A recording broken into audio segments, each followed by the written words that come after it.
ஜெயிச்சது வந்து மக்களினுடைய வந்து வெறுப்பை சம்பாதிச்ச இந்த திமுக ஆட்சியால தான்.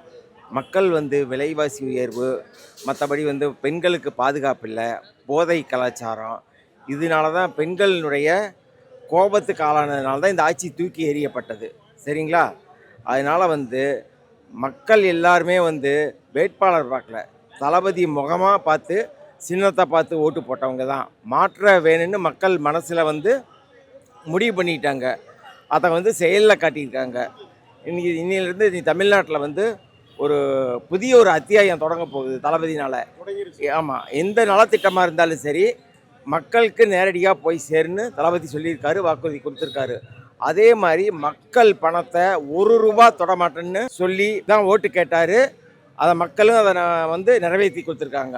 அரசினுடைய எந்த நலத்திட்ட உதவிகளும் கடைக்கோடி மக்களுக்கு சென்று சேர்ற மாதிரி தான் இனி எங்கள் ஆட்சி இருக்கும். சிறப்பான ஆட்சியாக இருக்குது. லஞ்ச லாவண்யம் இருக்காது.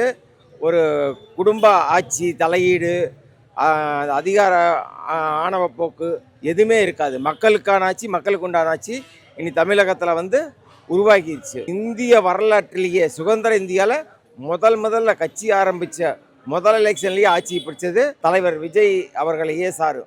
தளபதியினுடைய அந்த முகத்துக்கும் அவருடைய அந்த நம்பிக்கைக்கும் மக்கள் கொடுத்த பரிசு.